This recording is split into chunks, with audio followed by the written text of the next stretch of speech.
नमस्कार। आज हम एक ऐसे केस को समझने वाले हैं जिसने दो शहरों अलवर और दिल्ली को अपराध की एक कह सकते हैं एक खौफनाक जंजीर से जोड़ दिया। ये वो कहानी है जो बताती है कि कैसे एक गुनाह से बचने की कोशिश और भी बड़े अपराधों को जन्म दे सकती है। और कमाल की बात यह है कि ये पूरी कहानी सिर्फ 48 घंटों के अंदर की है। बस 2 दिन, और इन 2 दिनों में जुर्म की एक ऐसी चेन बनी जो एक शहर से शुरू तो हुई, लेकिन उसका अंत दूसरे शहर में एक बहुत ही भयावह मोड़ पे हुआ। तो सवाल यही उठता है कि आखिर ये हुआ कैसे? मतलब एक शहर में जो जुर्म शुरू हुआ वो कुछ ही घंटों में सैकड़ों किलोमीटर दूर एक मर्डर में कैसे बदल गया? चलिए इसी गुत्थी को सुलझाने की कोशिश करते हैं। तो इस कहानी का जो पहला सिरा है वो खुलता है दिल्ली में। देखिए, जब पुलिस को एक हत्या की खबर मिली तो उन्हें इस बात का जरा भी अंदाजा नहीं था कि इस केस के तार सीधे एक दूसरे राज्य से जाकर जुड़ेंगे। तो जगह थी साउथ दिल्ली की posh colony, east of Kailash. यहां एक सीनियर आईआरएस ऑफिसर के घर में उनकी 24 साल की बेटी की लाश मिलती है।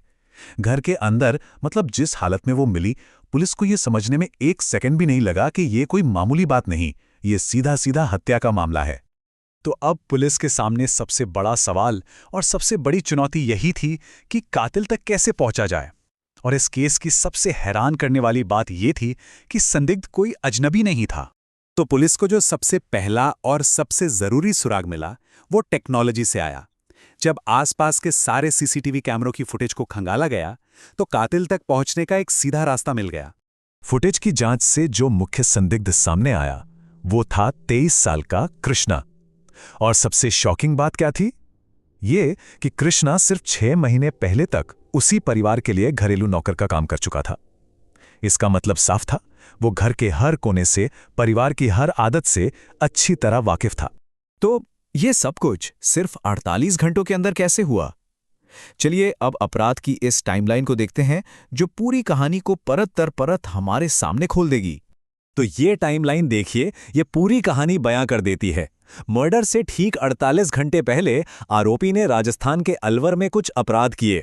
उसके ठीक बाद करीब 40 घंटे पहले वो पुलिस से बचने के लिए अलवर से भाग निकला। फिर हत्या से लगभग 12 घंटे पहले वो दिल्ली पहुंच गया और आखिरी में उसने ईस्ट ऑफ कैलाश में इस खौफनाक वारदात को अंजाम दिया। तो अब सबसे बड़ा सवाल यह है कि आखिर अलवर में ऐसा क्या हुआ था कि इस आदमी को भागकर दिल्ली आना पड़ा? यहीं से इस केस की असलियत सामने आनी शुरू होती है। 2, ये नंबर याद रखिए, क्योंकि यही नंबर इस पूरी कहानी की जड़ है। दिल्ली में हत्या करने से ठीक पहले कृष्णा पर अलवर में बलात्कार के 2 मामले दर्ज हुए थे। तो ये समझना बहुत जरूरी है कि जब कृष्णा दिल्ली पहुंचा तो वो सिर्फ एक पुराना डोमेस्टिक हेल्प नहीं था, वो एक भगोड़ा था। वो राजस्थान पुलिस से जान बचाकर भाग रहा था और इसी हताशा में उसने ये अगला जानलेवा कदम उठाया। तो जैसे ही दिल्ली पुलिस को संदिग्ध की पहचान हुई, उस पर शिकंजा कसने की तैयारी शुरू हो गई और उसे पकड़ने के लिए एक बड़ा ऑपरेशन शुरू किया गया। पुलिस ने देखिए बहुत ही सधे हुए तरीके से काम किया। सबसे पहले सीसीटीवी फुटेज से संदिग्ध की पहचान की गई। फिर एक बहुत बड़ा तलाशी अभियान चलाया गया।